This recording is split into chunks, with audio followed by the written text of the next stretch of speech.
only because the imagery is so powerful, I have to start the homily with Jesus' last words to his disciples.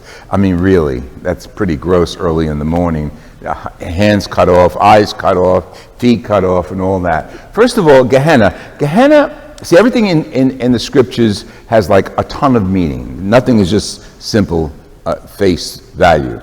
Gehenna was a garbage pit, but before it was a garbage pit, it was a sacrificial pit where the kings of Israel, who were not faithful to the covenant, would practice pagan practices of offering up their first child to be burnt alive.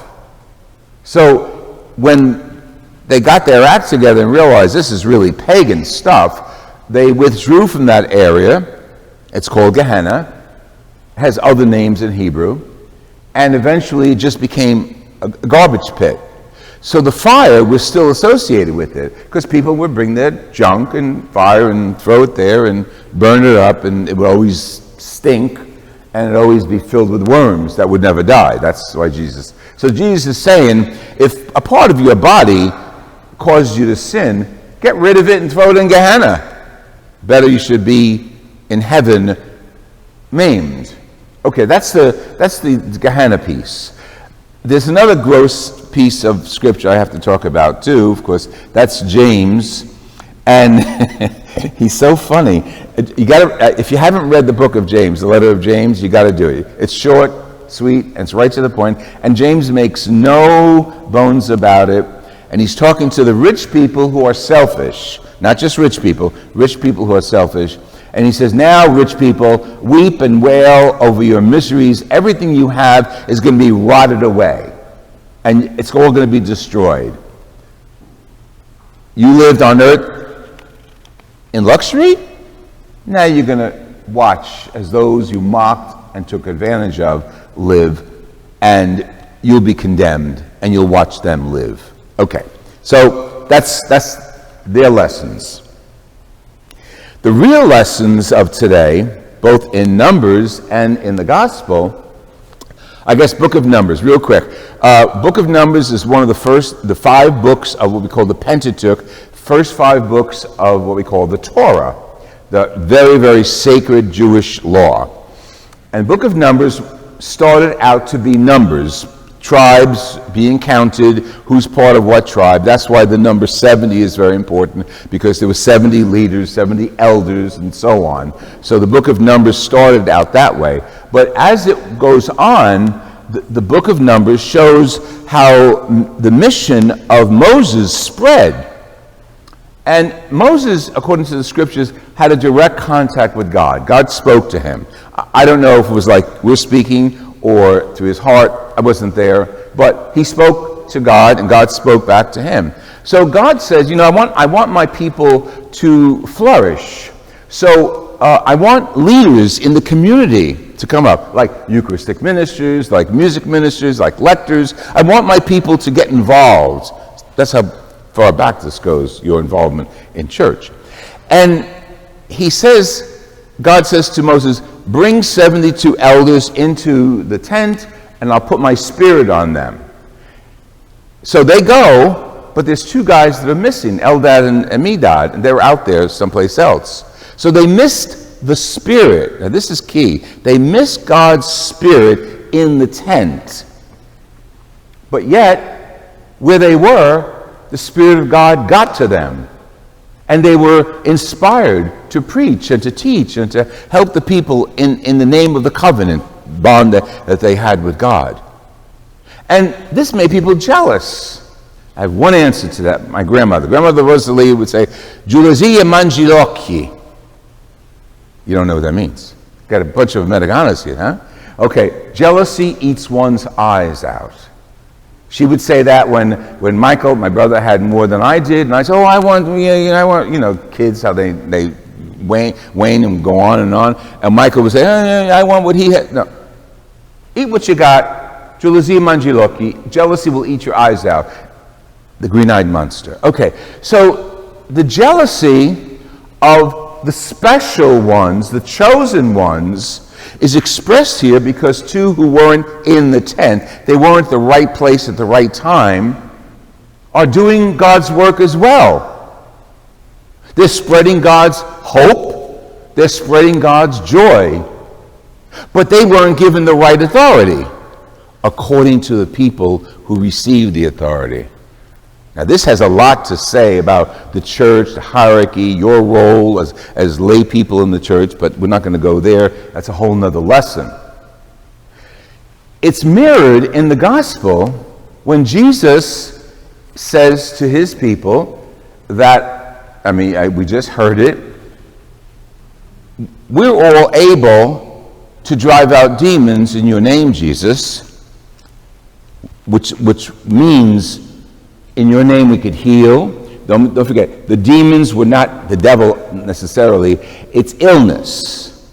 So when Jesus healed people, he removed the demon of, it could be a cold, it could be cancer, it could be being crippled, it could be blind. He removed that demon and the person was healed.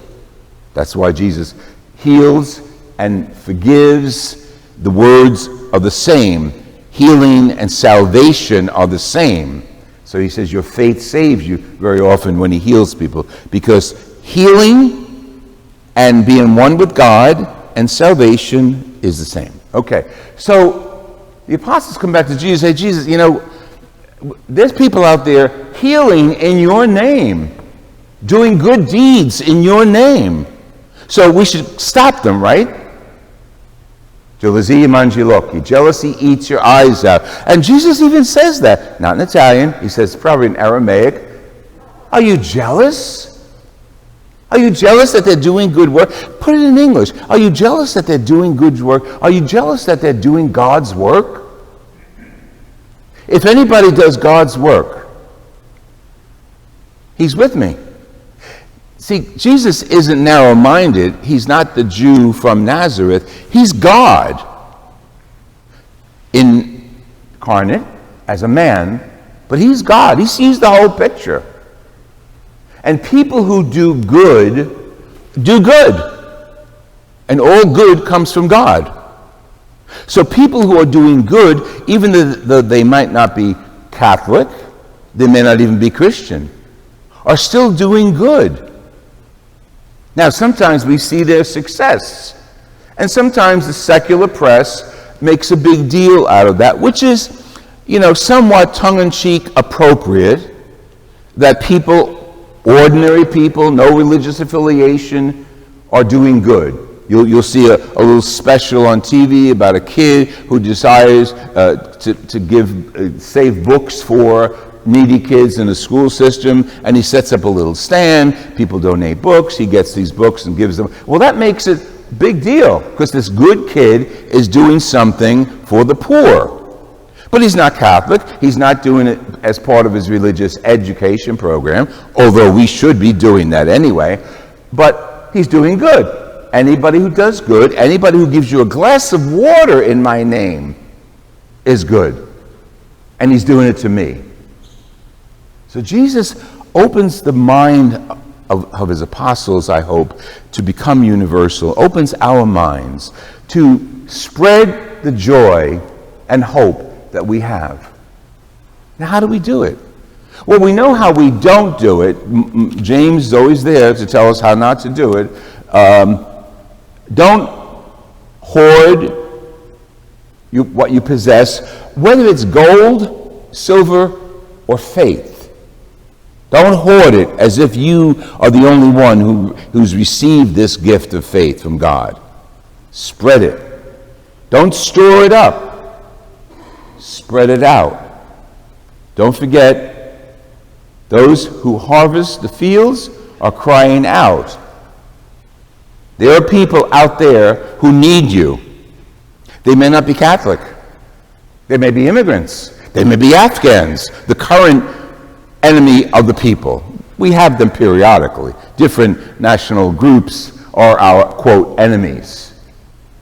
So Jesus is saying, your job as followers of me, Jesus Christ, is to spread the joy, spread the hope, spread the goodness that you know you have because of the Eucharist.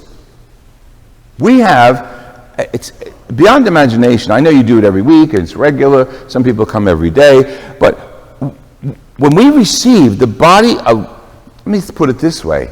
When we receive the body of God in the Eucharist, we're commissioned to go out and spread the joy and spread the hope. There's a friend of mine in Arizona. We keep in touch by Skype. She started she called it her charity. I wanted to do a charity. Now, she's in Arizona, a lot of immigrants coming there, legally, illegally, a lot of hungry people, a lot of drug trafficking, a lot of sex trafficking. So she starts with a little group of women and her daughters, what she called handing out hope. Layperson, Catholic, not necessarily religious, but Catholic. And each week she started little table, 1 table, 2 tables, 3 tables, and she started going to the community where a lot of these homeless people were living. She would put up a table, there would be food, there would be refreshments, there'd be clothes, clean clothes. That's something I used to do at the chapel when we would have a clothes drive at the beginning of Lent, say. I would say, okay, we're going to start clothes next week for women, okay? And then another week we do men. I said, and don't you dare bring me something that's not right from the cleaners. Don't give me your junk, because you're giving God your junk. So her process is she takes the clothes, she gets them clean, she puts them in bags, size appropriate, and she hands out hope. That's the name of her mission. Hands out hope. The success is beyond belief. Regrettably, the success is beyond belief because there are so many people in need. And she gets involved fighting for the rights of women especially. Our society is really screwy with sex trafficking. Read about it. It's heartbreaking. Kids, adult, boys, women, sold to the highest bidder and transported across the country to the highest bidders. This is really happening in our country. Land of the brave and the home of the free and all that good stuff. It's happening. So you need people who rise up from the roots, who hand out hope and hand out love.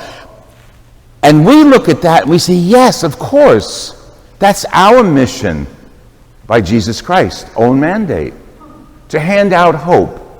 Now, we can't all go into territories that are dangerous territories, but you have your own home, your own town. Look at the favorite missions of this parish of St. Cecilia's. Look at the work St. Cecilia's does for the missions. Look at the agencies of the diocese. Last year we interviewed the deacon who I think works here for Hope House I think it's called Hope House, in working with the homeless. And we went to their location where there were reconstructed homes, some of them from trailers, but nicely decorated and cleaned up. So the Diocese of St. Petersburg goes out, brings hope, brings food, brings nurturing, brings education, for job education, to the homeless. That's what Jesus is talking about. Anybody who does good cannot be against me. You can't imagine happiness and sadness at the same time in your head. Try it. Be sad for a second. Think of something sad. When I clap my hands, change that. Make it happy. Think of your happiest day of your life. Think of your wonderful person of your life. Think of your pet dog. That's what I'll think of. Okay, and think of the joy that person or that event brings you. You could remember sadness, but you can't be sad. So that's what Jesus has given us. See, Jesus, he's God. He knows people. He reads our hearts. I mean, before Freud, there was Jesus. Before Socrates, I shouldn't say Socrates preceded Jesus, but Jesus really relied on human nature and knew human nature. And John is the one who tells us that here and there. He didn't need anybody to tell him about people. He knew human nature because John had a really keen sense of the divinity of Jesus as a man. So Jesus is telling us to take what you have, what you get here on Sunday, and please don't limit it to 45 minutes, or in my case, an hour, to Sundays.